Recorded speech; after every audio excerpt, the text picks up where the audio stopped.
شروع اللہ کا نام لے کر جو بڑا مہربان نہایت رحم والا ہے۔ جو مخلوق آسمانوں اور زمین میں ہے اللہ کی تسبیح کرتی ہے، اور وہ غالب ہے، حکمت والا ہے۔ آسمانوں اور زمین کی بادشاہی اسی کی ہے، وہی زندگی دیتا ہے اور وہی موت دیتا ہے، اور وہ ہر چیز پر قادر ہے۔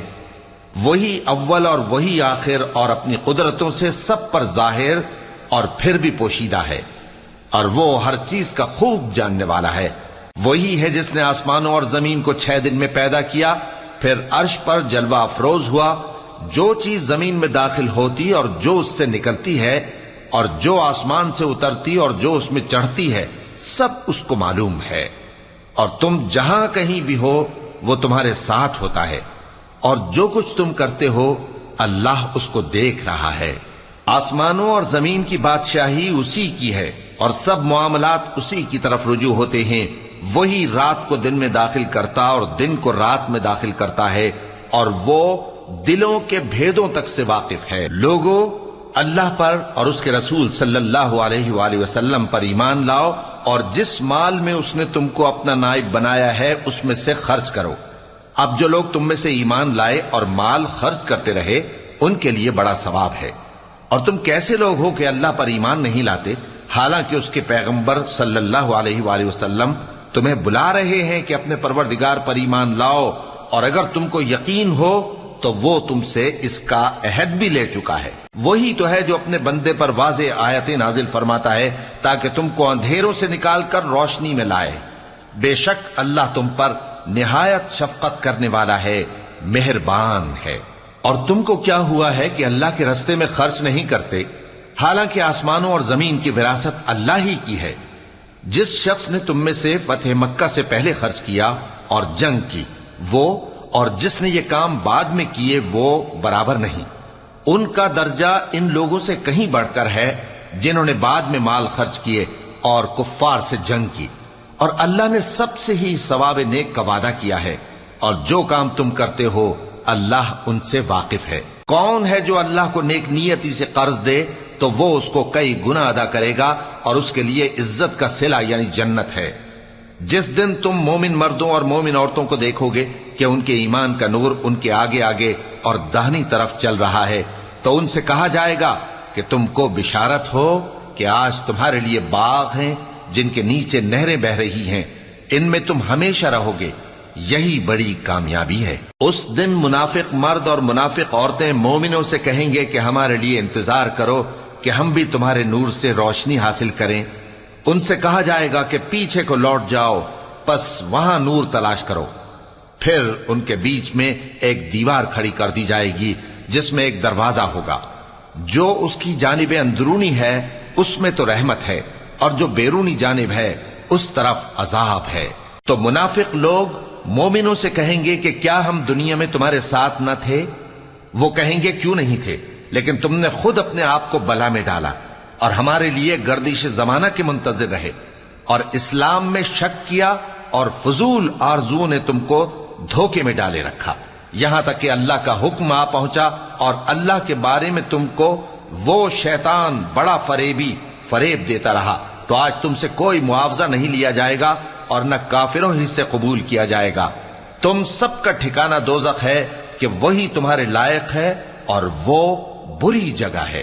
کیا ابھی تک مومنوں کے لیے اس کا وقت نہیں آیا کہ اللہ کی یاد کرنے کے وقت اور قرآن جو حق کی طرف سے نازل ہوا ہے اس کے سننے کے وقت ان کے دل نرم ہو جائیں، اور وہ ان لوگوں کی طرح نہ ہو جائیں جن کو ان سے پہلے کتابیں دی گئی تھیں، پھر ان پر طویل عرصہ گزر گیا تو ان کے دل سخت ہو گئے، اور ان میں سے اکثر نافرمان ہیں۔ جان رکھو کہ اللہ ہی زمین کو اس کے مرنے کے بعد زندہ کرتا ہے۔ ہم نے اپنی نشانیاں تم سے کھول کھول کر بیان کر دی ہیں تاکہ تم سمجھو۔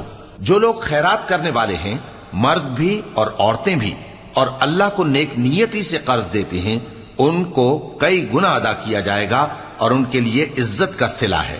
اور جو لوگ اللہ اور اس کے پیغمبروں پر ایمان لائے، یہی اپنے پروردگار کے نزدیک صدیق اور شہید ہیں۔ ان کے لیے ان کے اعمال کا صلہ ہوگا، اور ان کے ایمان کی روشنی بھی ہوگی۔ جن لوگوں نے کفر کیا اور ہماری آیتوں کو جھٹلایا وہی اہل دوزخ ہیں۔ جان رکھو کہ دنیا کی زندگی محض کھیل اور تماشا اور زینت و آرائش اور تمہارے آپس میں فخر و ستائش اور مال و اولاد کی ایک دوسرے سے زیادہ طلب و خواہش ہے۔ اس کی مثال ایسی ہے جیسے بارش کہ اس سے اگنے والی کھیتی کسانوں کو بھری لگتی ہے، پھر وہ کھیتی خوب زور پر آتی ہے، پھر اے دیکھنے والے تو اس کو دیکھتا ہے کہ پک کر زرد پڑ جاتی ہے، پھر چورا چورا ہو جاتی ہے۔ اور آخرت میں کافروں کے لیے عذاب شدید اور مومنوں کے لیے اللہ کی طرف سے بخشش اور خوشنودی ہے۔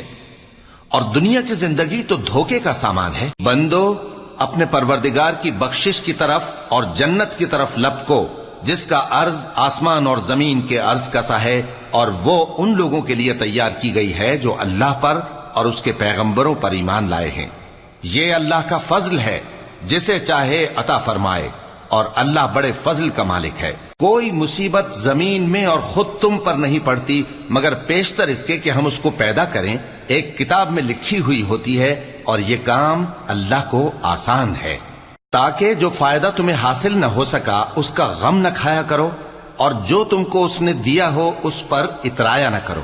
اور اللہ کسی اترانے اور شیخی بگارنے والے کو دوست نہیں رکھتا، جو خود بھی بخل کریں اور لوگوں کو بھی بخل سکھائیں۔ اور جو شخص روح گردانی کرے تو اللہ بھی بے نیاز ہے، لائق حمد و ثنا ہے۔ ہم نے اپنے پیغمبروں کو کھلی نشانیاں دے کر بھیجا اور ان پر کتابیں نازل کی اور میزان عدل، تاکہ لوگ انصاف پر قائم رہیں، اور لوہا پیدا کیا کہ اس میں اسلحہ جنگ کے لحاظ سے زور بھی بہت ہے اور لوگوں کے لیے فائدے بھی ہیں، اور اس لیے کہ جو لوگ بن دیکھے اللہ اور اس کے پیغمبروں کی مدد کرتے ہیں اللہ ان کو معلوم کرے۔ بے شک اللہ زور آور ہے، غالب ہے۔ اور ہم نے نوح اور ابراہیم کو پیغمبر بنا کر بھیجا اور ان کی اولاد میں پیغمبری اور کتاب کے سلسلے کو وقتاً فوقتاً جاری رکھا، سو بعض تو ان میں سے ہدایت پر ہیں اور اکثر ان میں سے نافرمان ہیں۔ پھر ان کے پیچھے انہی کے قدموں پر اور پیغمبر بھیجے، اور ان کے پیچھے مریم کے بیٹے عیسیٰ کو بھیجا، اور ان کو انجیل عنایت کی، اور جن لوگوں نے ان کی پیروی کی ان کے دلوں میں شفقت اور مہربانی ڈال دی۔ اور ترک دنیا والی نئی بات تو خود انہوں نے نکال لی، ہم نے ان کو اس کا حکم نہیں دیا تھا، مگر انہوں نے اپنے خیال میں اللہ کی خوشنودی حاصل کرنے کے لیے آپ ہی ایسا کر لیا تھا، پھر جیسا اس کو نبھانا چاہیے تھا نبھا بھی نہ سکے۔ پس جو لوگ ان میں سے ایمان لائے ان کو ہم نے ان کا اجر دیا، اور ان میں بہت سے نافرمان ہیں۔ مومنو اللہ سے ڈرو اور اس کے پیغمبر پر ایمان لاؤ، وہ تمہیں اپنی رحمت سے دگنا اجر عطا فرمائے گا اور تمہارے لیے روشنی کر دے گا جس میں تم چلو گے، اور تم کو بخش دے گا، اور اللہ بخشنے والا ہے، مہربان ہے۔ یہ باتیں اس لیے بیان کی گئی ہیں کہ اہل کتاب جان لیں کہ وہ اللہ کے فضل پر کچھ بھی قدرت نہیں رکھتے، اور یہ کہ فضل اللہ ہی کے ہاتھ میں ہے، وہ جس کو چاہتا ہے دیتا ہے، اور اللہ بڑے فضل کا مالک ہے۔